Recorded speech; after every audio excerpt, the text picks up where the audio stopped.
আজকে আমরা তিনটি ইম্পর্টেন্ট স্কিল নিয়ে কথা বলবো, যে তিনটি স্কিল অবশ্যই নিজের মধ্যে ডেভেলপ করা উচিত খুবই দ্রুত। কেননা এই তিনটি স্কিল আমরা যদি নিজের মধ্যে ডেভেলপ করি তাহলে আমরা খুব দ্রুত সাকসেস পাবো। ইনশাল্লাহ আমাদের সাকসেস কেউ ঠেকাতে পারবে না। তো আপনি যদি চান লাইফে সাকসেস পেতে, তাহলে যে তিনটি স্কিলের কথা বলবো সেই তিনটি স্কিল নিজের মধ্যে অবশ্যই ডেভেলপ করবেন। তো কথা না বাড়িয়ে আমরা তিনটি স্কিল সম্পর্কে জেনে নিই।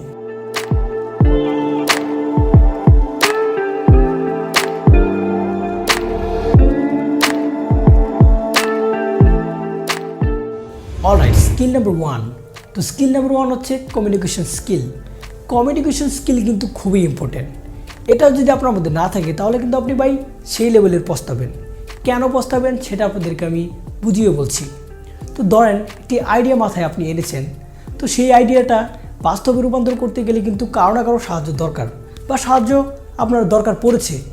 সেই মুহূর্তে কিন্তু আপনি কারো কাছে সাহায্য চেতে পারছেন না, কারণ আপনি তো কারোর সাথে কথাই বলতে পারেন না ভালোভাবে। যখন আপনি আপনার প্রবলেমগুলো মানুষের সাথে ভালোভাবে শেয়ার করতে পারবেন, বলতে পারবেন, তখন কিন্তু আপনি অনেক সাহায্য পাবেন। তো এর জন্য কী করতে হবে? কমিউনিকেশন স্কিল বাড়াতে হবে। আর কমিউনিকেশন স্কিল বাড়ানো কিন্তু খুবই সহজ। আমি যেভাবে বাড়িয়েছি সেটা আপনাদেরকে আমি বলছি। আমি কি করেছি, ডিফারেন্ট মানুষের সাথে কথা বলেছি নানান প্রসঙ্গ নিয়ে। চিনি না, কিন্তু তারপরেও তার সাথে ধীরে ধীরে কথা বলেছি। আর এইভাবে কিন্তু আমি অনেক অপরচুনিটিও পেয়েছি। আমার জব কিন্তু এইভাবে পাওয়া। একজনের সাথে কথা বলতেছি, র্যান্ডম কথাবার্তা হচ্ছে, তো কথা বলতে বলতে তার ভালো লেগেছে আমাকে। তারপর তিনি আমাকে একটা কার্ড দিল, সেখানে আমি ইন্টারভিউ দিতে গেলাম, আমার জবটা হয়ে গেল। অপরচুনিটি আমি কীভাবে পেলাম? আমার কমিউনিকেশন স্কিলের জন্য পেলাম। আমার কমিউনিকেশন স্কিল কিন্তু একসময় প্রচুর খারাপ ছিল। আমার আগের ভিডিও যদি আপনি ভালোভাবে দেখেন তাহলে দেখতে পারবেন আমি একদম কথা বলতে পারতাম না। হ্যাঁ এরকম করতাম, এবং আমার উচ্চারণ প্রচুর ভুল হতো। এখনও হয়, একটু হয়, বাট তখন কিন্তু প্রচুর হতো। তো এর জন্য আপনাকে কী করতে হবে? কমিউনিকেশন স্কিল বাড়াতে হবে ধীরে ধীরে।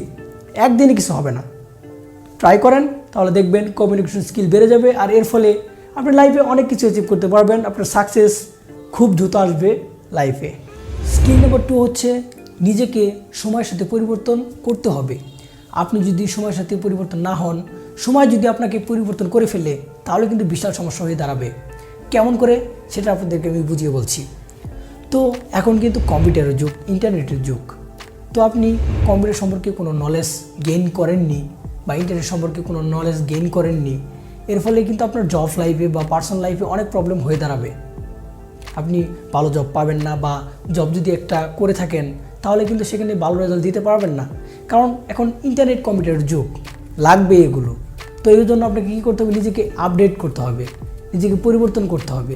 এক জায়গায় যদি নিজেকে আটকে রাখেন, নিজেকে যদি পরিবর্তন না করেন, এর ফলে অনেক অপরচুনিটি মিস করবেন। এবং এর একটি যথাযথ একটা উদাহরণ দেই। কোডেক কোম্পানি হচ্ছে ক্যামেরার একটা কোম্পানি, যেটা খুবই বড় ছিল। আমি যতদূর জানি যে এটাই সর্বপ্রথম ক্যামেরা নিয়ে এসেছিল পৃথিবীতে। তো কোডেক কোম্পানি কিন্তু আজকে নেই, আজকে রাজ করছে সনি, ক্যানন। কেন?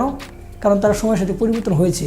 আর কোডেক কোম্পানি সময়ের সাথে পরিবর্তন হয়নি, তারা ডিজিটাল ক্যামেরা বের করেনি, এর ফলে আজকে তারা শেষ। আর ক্যানন, সনি এরা ডিজিটাল ক্যামেরা বের করেছে, এরা আজকে রাজ করছে। নোকিয়া কোম্পানি এক জায়গায় আটকে ছিল, তারা কিন্তু নিজেকে ডেভেলপ করেনি, তারা শুধু হার্ডওয়্যারই ডেভেলপ করেছে, সফটওয়্যার কিন্তু ডেভেলপ করেনি।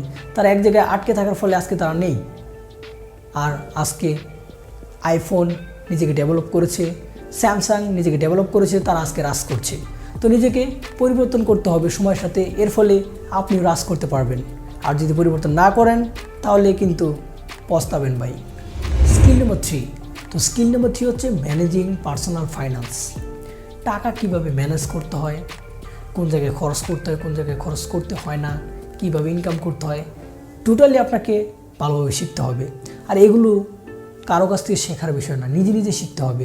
আমি যদি বলি তাহলে কিন্তু সেটা আপনার কোনো কাজে লাগবে না। তো নিজে আপনি অ্যানালাইসিস করুন যে কোন জায়গায় টাকা খরচ করা আপনার জন্য ভুল হচ্ছে, কোন জায়গায় টাকা খরচ করা আপনার জন্য সঠিক হচ্ছে। কারণ কিছু কিছু জায়গা আছে যে জায়গায় আমার জন্য টাকা খরচ করা ভুল, আপনার জন্য হয়তো রাইট। তো এগুলো আসলেই শেখানোর বিষয় না। আপনি নিজে অ্যানালাইসিস করুন যে টাকাটা আপনি সঠিক পথে খরচ করছেন কিনা। কারণ টাকা লাইফে খুবই দরকার, টাকা ছাড়া কিছুই হবে না। টাকা নাই তো কিছু নাই। আপনি আমার ভিডিও দেখছেন, এটা টাকা দিয়ে দেখছেন। আমি ভিডিও করছি টাকার জন্য করছি। হ্যাঁ, আমি ভালোবাসি, ঠিক আছে, কিন্তু তারপরেও টাকাটা কিন্তু ইম্পর্টেন্ট। দিন শেষে টাকাটা লাগবে। তো টাকাটা সঠিক জায়গায় খরচ করবেন, সঠিকভাবে খরচ করবেন। নিজের উপর ইনভেস্ট করুন। নিজের উপর যখন ইনভেস্ট করবেন তখন ভালো ফিডব্যাক পাবেন। 10 টাকা ইনভেস্ট করবেন, 1000 টাকা পাবেন। আমি নিজের কমিউনিকেশন স্কিল বাড়ানোর জন্য টাকা খরচ করেছি, নিজের পার্সোনালিটি ডেভেলপ করার জন্য টাকা খরচ করেছি। আজকে আমি ভালো রেজাল্ট পাচ্ছি। আমার জবটা হয়েছে শুধুমাত্র আমার পার্সোনালিটি এবং কমিউনিকেশন স্কিলের জন্য। আমার এডুকেশনাল ব্যাকগ্রাউন্ড খুব একটা ভালো না। আমি মোটামুটি আল্লাহর রহমতে ভালো জায়গায় জব করছি শুধুমাত্র এই 2টা জিনিসের জন্যই। আমি ভিডিও বানাচ্ছি শুধুমাত্র এই 2টা জিনিসের জন্যই। আমি এমন কোনো আহামরি লোক না যে অনেক কিছু জানি। আমার নিজের প্রতি কনফিডেন্স আছে, আমার শেখার ইচ্ছা আছে, এজন্য আমি এসব করতে পারছি। তো যাই হোক, এই 3টি স্কিল নিজের উপর ডেভেলপ করবেন। তো আশা করি আমার ভাই, আমার বোন যারা আছে তারা নিজের উপর এই স্কিলটা ডেভেলপ করবে। অলরাইট, এই ছিল আজকের ভিডিও। নেক্সট কী নিয়ে ভিডিও চান তো অবশ্যই আমাকে কমেন্ট সেকশনে জানাতে বলবেন। অ্যান্ড ভিডিওটি ভালো লাগলে then give a thumbs up, share, comment and subscribe the channel. This is জ্যাট এজ জে, ওভার অ্যান্ড আউট।